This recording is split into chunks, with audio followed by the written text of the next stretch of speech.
When I got home that night, as my wife served dinner, I held her hand and said, "I've got something to tell you." She sat down and ate quietly. Again, I observed the hurt in her eyes. Suddenly, I didn't know how to open my mouth, but I had to let her know what I was thinking. I want a divorce. I raised the topic calmly. She didn't seem to be annoyed by my words. Instead, she asked me softly, "Why?" I avoided her question. This made her angry. She threw away the chopsticks and shouted at me, "You are not a man. That night we didn't talk to each other." She was weeping. I knew she wanted to find out what had happened to our marriage, but I could hardly give her a satisfactory answer. She had lost my heart to Jane. I didn't love her anymore. I just pitied her. With a deep sense of guilt, I drafted a divorce agreement, which stated that she could own our house, our car, and 30% stake of my company. She glanced at it and tore it to pieces. The woman had spent 10 years of her life with me and had become a stranger. I felt sorry for her wasted time, resources, and energy, but I could not take back what I had said, for I loved Jane so dearly. Finally, she cried loudly in front of me, which was what I had expected to see. To me, her cry was actually a kind of release. The idea of divorce, which had obsessed me for several weeks, seemed to be firmer and clearer now. The next day, I came back home very late and found her writing something at the table. I didn't have supper but went straight to sleep, and fell asleep very fast because I was tired after an eventful day with Jane. When I woke up, she was still there at the writing table. I just did not care, so I turned over and was asleep again. In the morning, she presented her divorce conditions. She didn't want anything from me, but needed a month's notice before the divorce. She requested that in that 1 month we both struggle to live as normal a life as possible. Her reason was simple. Our son had his exams in a month's time, and she didn't want to disrupt him with our broken marriage. This was agreeable to me, but she had something more. She asked me to recall how I had carried her into our bridal room on our wedding day. She requested that every day for the month's duration, I carry her out of our bedroom to the front door every morning. I thought she was going crazy. Just to make our last days together bearable, I accepted her odd request. I told Jane about my wife's divorce conditions. She laughed loudly and thought it was absurd.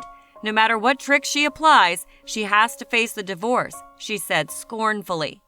My wife and I hadn't had any body contact since my divorce intention was explicitly expressed, so when I carried her out on the first day, we both appeared clumsy.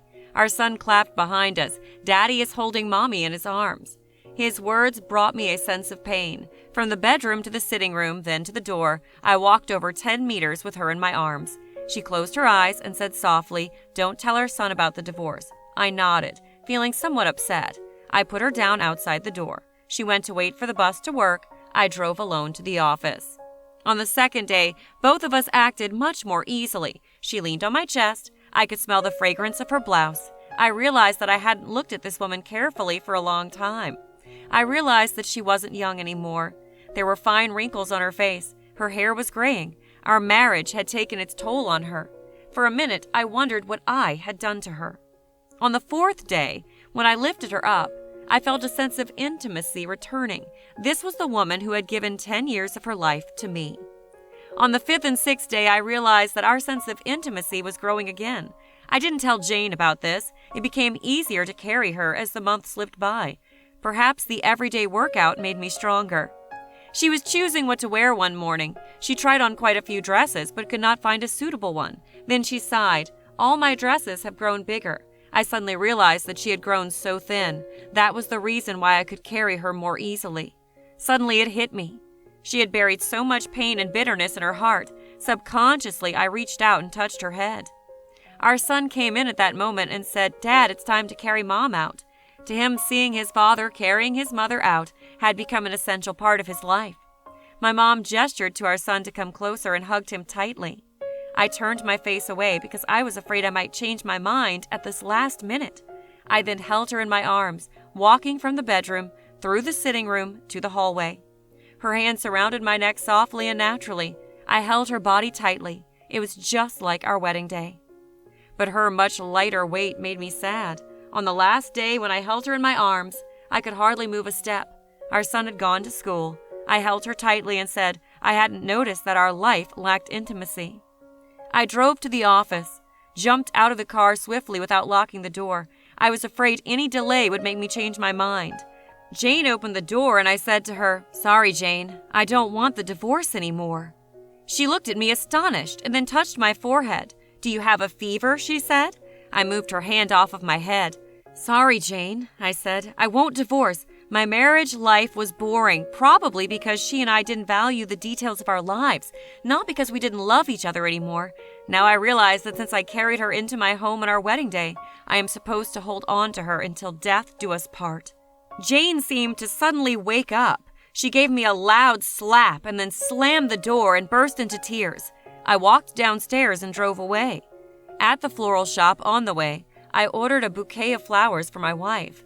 The salesgirl asked me what to write on the card. I smiled and wrote, "I'll carry you out every morning until death do us part." That evening I arrived home, flowers in my hand, a smile on my face. I ran upstairs, only to find my wife on the bed, dead. My wife had been fighting cancer for months, and I was so busy with Jane to even notice. She knew that she would die soon, and she wanted to save me from whatever negative reaction from our son in case we pushed through with the divorce. At least in the eyes of our son, I'm a loving husband. The small details of your lives are what really matters in a relationship. It is not the mansion, the car, property, the money in the bank. These create an environment conducive for happiness, but cannot give happiness in themselves. So find time to be your spouse's friend and do those little things for each other that build intimacy. Do have a real happy marriage.